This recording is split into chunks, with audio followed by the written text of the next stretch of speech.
Good morning, everyone. Welcome to today's yoga video. It's not going to be quite the same as many of the others have been.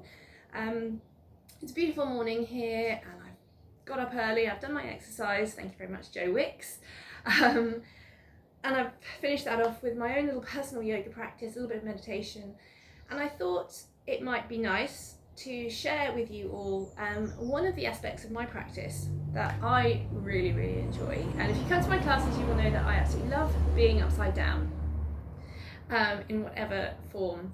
One of my favourite upside down poses is a headstand.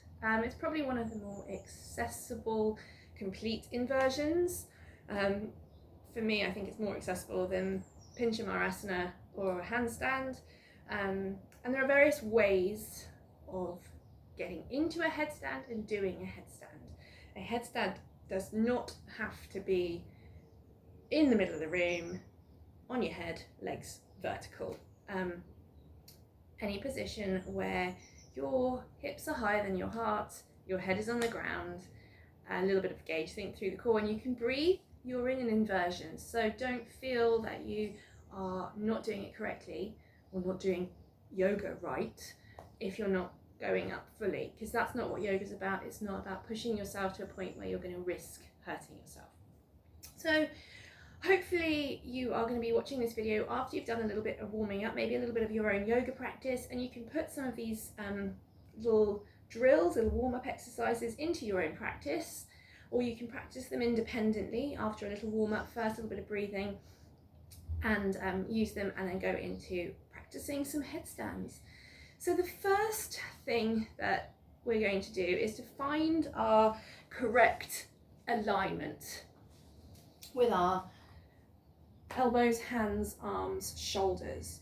And the best way to do this is to do a posture called dolphin.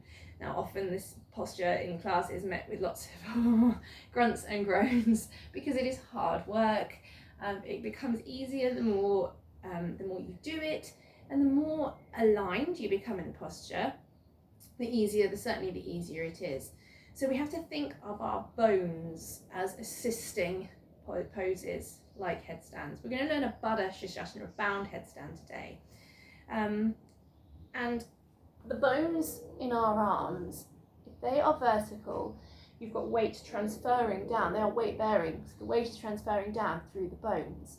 If they are out all the way out here, you've really got to use your muscles a little bit more, which makes it a little bit harder, also creates the risk of compressing the neck and causing all sorts of other problems and falling. So you really want to be strong and stable through your arms and your shoulders.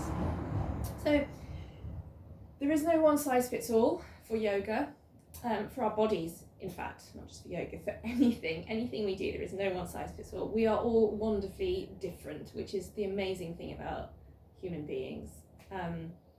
If we were all the same, life would be pretty boring. So respect that about others and respect that about yourself. Respect your own brilliant diversity, your own differences. So for most of us, what we're going to do is we're going to find the correct elbow position by wrapping your hands around your opposite elbows. And this wrap, it's not just a touch, it's a complete wrap of the hands around the arms. This wrap is a great alignment, so my elbows are in front of my shoulders. And we're going to place our elbows on the floor. We're going to let go of our elbows and interlace our fingers, resting on the two pinky fingers with the thumbs pointing upwards, and splay your palms apart. Now here, if you look down, my elbows are still underneath my shoulders. What a lot of people do is they go through all the motions of finding the correct position. They come here and then they spread out, but that's cheating. So try and keep your elbows glued into the position that you found originally. So that is your arms. The next thing we kind of want to know is which part of our head is in contact with the floor. Now, a lot of people, again, they try to put their weight quite far forwards on their head in a headstand. Again, quite risky on the neck. If you're putting weight on that part of your head, and your neck is like that. If you imagine the whole weight of your body on there and you slip or fall in any way, not good. So we want to have the weight going through the center line. Imagine a plumb line through the center of the body. And the crown of your head is that center of the center line, or where that center line of your body exits your body. And in Sanskrit, when we refer to our chakras, that's your Swahasrara chakra, the top, the crown chakra, which is why your headstand is also known as the king of asanas. It stimulates this chakra. But if you're not into that and you just want to learn to stand on your head, then that's fine too. I often find that learning the physical elements of yoga is kind of a doorway into the other world of yoga. That's how it worked for me. I started off with a purely physical want to do yoga, and then found all this other amazing stuff. But it might not be the case for you. You just might want the physical aspect, the breathing, the calming, the relaxation, and the feeling of strength and space in your own body. And that is still yoga. So to find the back, I've waffled, to find the crown of your head, we're going to take the heel of our hand, and we're going to place the heel of our hand on the bridge of the nose. And we're going to stretch the fingers out. And again, this isn't a one size fits all, it's the majority of people. Stretch the fingers out and splay the hand out over your head. Stretch the middle finger as far up the hairline, the center of the hairline, if you're having a center parting, as it would go. And where the tip of that middle finger lands, that is the crown of your head. And often people are surprised, and it's a little bit further back than you might think, but that is where the weight or the gentle pressure, because a bound headstand, you're not dumping too much weight through your head. The gentle pressure of your body weight transferring down is going to go. So I like to dig my fingernail in, and it kind of gives me a tactile reminder of where my head needs to be. So we've got that. We've got our elbow position, and we're going to find a dolphin shape. So I find my elbow position, interlace my fingers. I then place the crown of my head on the floor and rest the back of my head in my hands. So my hands cradle the back of my head. And initially, this in itself might feel a little bit daunting for you. If you're not used to going upside down, this pose in itself might feel a little bit, whoa, I'm on the top of my head. So in order to take the weight off the top of the head, rather than collapsing into the shoulders and upper back, I'd like you to think about pushing the floor away with your elbows. See if you can reach your upper back towards the sky, and then gently place the crown of the head down on the floor. So you've got this engagement through the triceps, through the shoulders. Now you're welcome to stay here, just breathing, and this is a variation of hare's pose, where we're taking the weight into the arms, head is connected to the floor, belly is lifted, shoulders are engaged.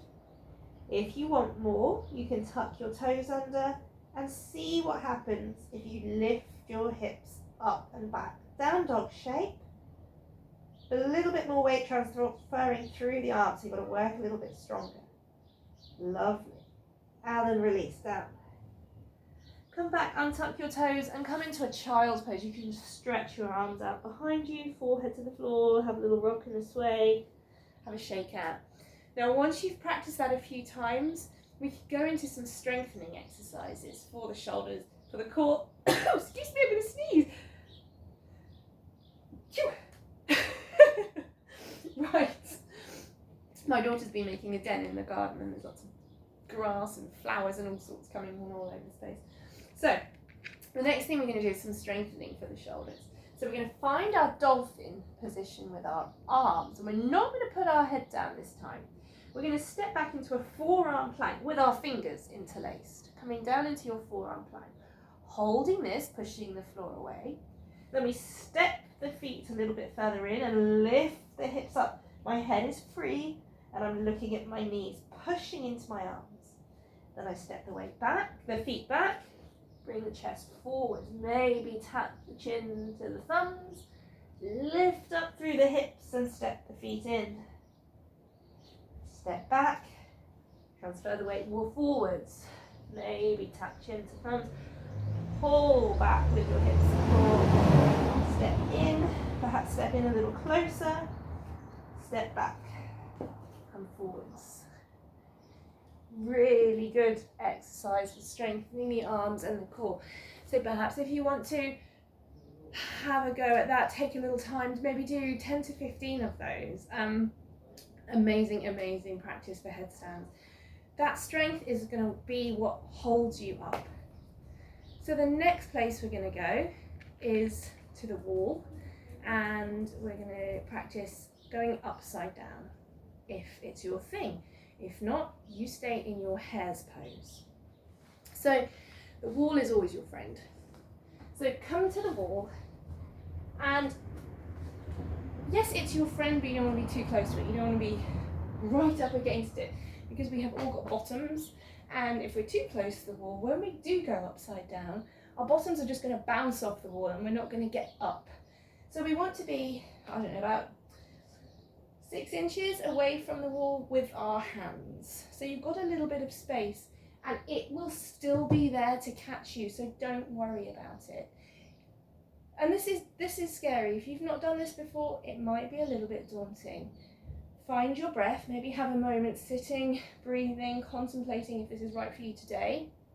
And then when you're ready to, we're going to come to the wall, bring our hands 6 inches away, find our elbow position, interlace fingers, crown of the head down, thumbs point up. I'm just opening my knee so I can see you all.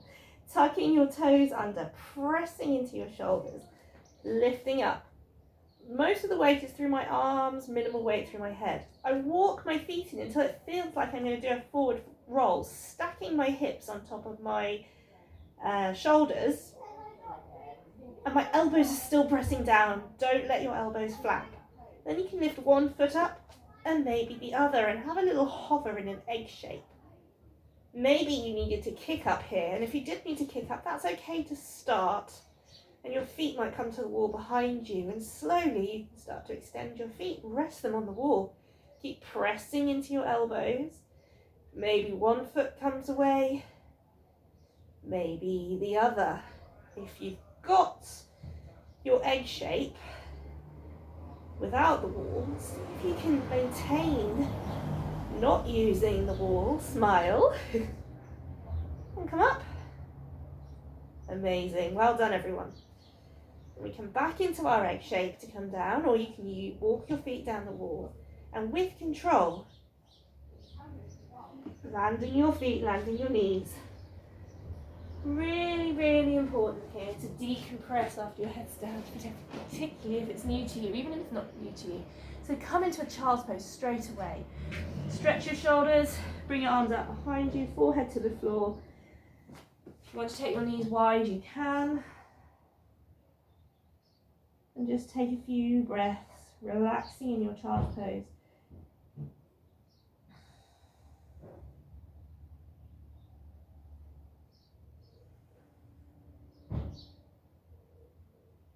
Lovely.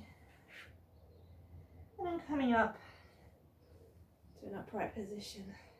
And if you want to, you can go through the motions and have another go, but please don't overdo it. Headstands are one of those postures that are cool to do in yoga.